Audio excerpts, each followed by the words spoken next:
Shalom dan selamat hari baik buat semua kekasih Tuhan. Sungguh tak berkesudahan kasih setia Tuhan. Tak habis-habisnya rahmatnya senantiasa baru setiap pagi. Besar setia Tuhan atas kita semua. Dan kita harus mengerti dan harus terus mempercayai bahwa hari ini adalah hari yang telah Tuhan jadikan bagi kita semua. Oleh sebab itu kita senantiasa harus bersukacita dan bersorak-sorai. Sebab di dalam hari yang Dia jadikan buat kita, ada rancangannya yang luar biasa yang Dia rancangkan bagi kita. Dan apa yang Dia rancangkan pasti akan berhasil. Dan di dalamnya nama Tuhan dipermuliakan dan kita semua diberkatinya dengan luar biasa. Haleluya. Amin. Ya, pada kesempatan kali ini saya akan berbicara tentang kekuatan dan kemampuan daya pikir kita sebagai umat manusia, secara khusus adalah anak-anak Tuhan. Sebab bagaimana tidak luar biasa daya pikir kita semua manusia, karena kita dijadikan segambar serupa sewujud dengan Dia. Artinya gambar dan rupa wujud Allah itu di dalam penciptaan menjadi bagian di dalam setiap hidup kita. Dan Dia ciptakan kita di dalam kesempurnaannya, termasuk pola pikir kita juga adalah pola pikir yang sempurna. Namun pola pikir itu,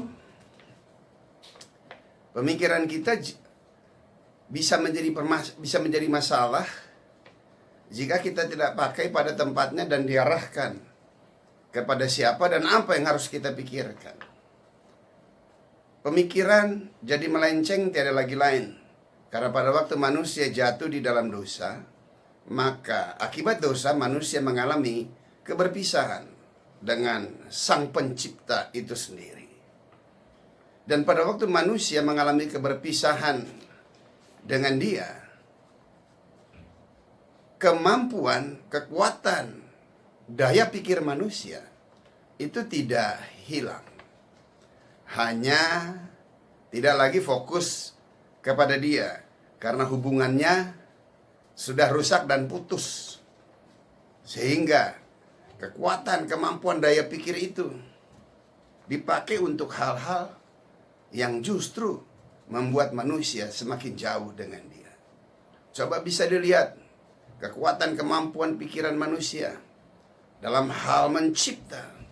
Pada waktu manusia memikirkan sesuatu, merancangkan sesuatu, pasti jadi, pasti berhasil.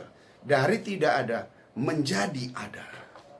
Itu adalah sesuatu kekuatan pikiran yang luar biasa, yang memang Tuhan ciptakan di dalam hidup kita, karena Dia ciptakan kita segambar serupa sewujud dengan Dia.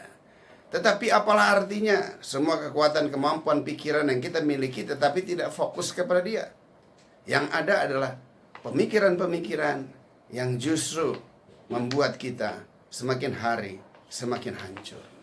Kita merasa keberhasilan kita karena kemampuan kita. Ya wajar-wajar saja, karena kita tidak terkoneksi dengan Dia. Tetapi kali ini kita akan berbicara yang terambil dari Filipi 4 ayat 8 yang ditulis oleh Rasul Paulus. Paulus mempunyai kekuatan, kemampuan, daya pikir yang luar biasa. Tetapi sebelum dia mengalami perjumpaan dengan Tuhan, apa yang terjadi? Pemikiran yang luar biasa justru menghancurkan kehidupannya, orang-orang di sekelilingnya. Oleh sebab itu, pada waktu dia mengalami perjumpaan secara pribadi dengan Tuhan, hati diperbaharui, pemikirannya diperbaharui, sehingga dia menulis salah satu ayat ini yang menjadi kekuatan bagi kita. Terambil dari Filipi 4 ayat 8. Demikianlah firman Tuhan. Jadi akhirnya, saudara-saudara, semua yang benar, semua yang mulia, semua yang adil, semua yang suci, dan semua yang manis, semua yang sedap didengar, semua yang disebut kebajikan dan patut dipuji, pikirkanlah semuanya itu. Haleluya. Hal ini sebelumnya jauh dari pola pikir kita. Tetapi pada waktu Roh Kudus dicurahkan kepada kita, akibat kita mempercayai Yesus Kristus Tuhan, maka pola pikir ilahi ini, kembali menjadi bagian di dalam setiap kehidupan kita. Dalam terjemahan yang lain, yang pertama di situ dikatakan, pertahankanlah pikiran Anda dan saya secara terus-menerus pada semua yang otentik dan nyata. Apa itu yang otentik dan nyata? Yaitu kebenaran. Apa itu kebenaran? Yaitu firman. Apa itu firman? Dan firman itu adalah Tuhan itu sendiri. Tuhan itu otentik dan nyata.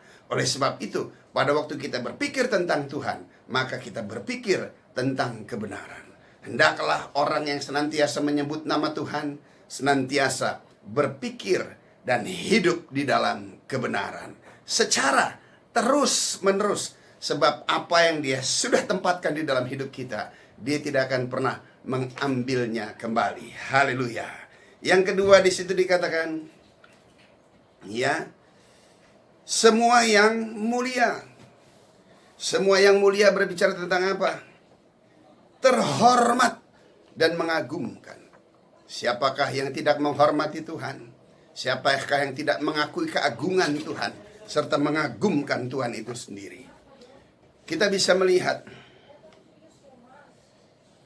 betapa mengagumkannya dan terhormatnya Tuhan.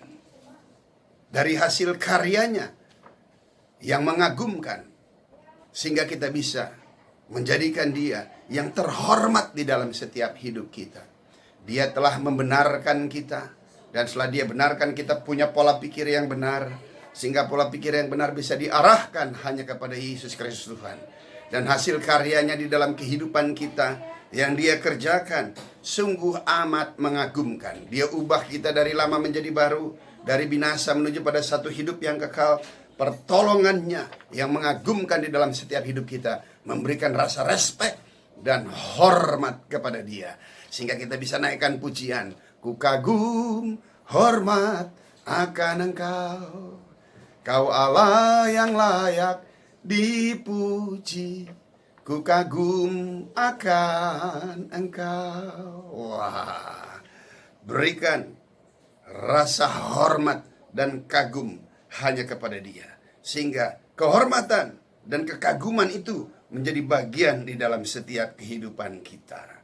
Selanjutnya di situ dikatakan, semua yang adil, semua yang suci, indah dan penuh hormat, murni dan suci, penyayang dan baik hati. Dan di situ dikatakan, kencangkanlah, kuatkanlah pikiran kita kepada setiap pekerjaan Allah yang mulia. Pujilah dia selalu. Haleluya. Hendaklah kita mempunyai pemikiran-pemikiran Kristus. Pada waktu kita mengerti, kita mengetahui bahwa sesungguhnya Tuhanlah yang mengerjakan di dalam setiap hidup kita. Dan Tuhan juga minta kepada kita agar pikiran kita tidak melenceng ke kanan dan ke kiri.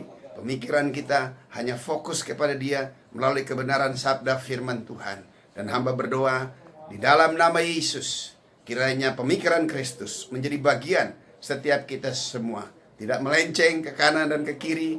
Fokus kepada Yesus Tuhan. Fokus kepada firman Tuhan. Arahkanlah hati dan pikiranmu.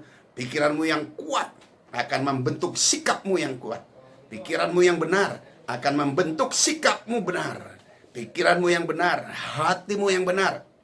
Maka lihat, jalan yang kau tempuh sekalipun adalah jalan yang benar. Sehingga kita bisa memisahkan antara yang baik dengan yang benar. Dan bagian kita bukan hanya sekedar baik, tapi bagian kita adalah benar. Sebab orang baik belum tentu benar, tapi orang benar, saudara dan saya, pasti berkelakuan baik. Tuhan Yesus memberkati. Amin.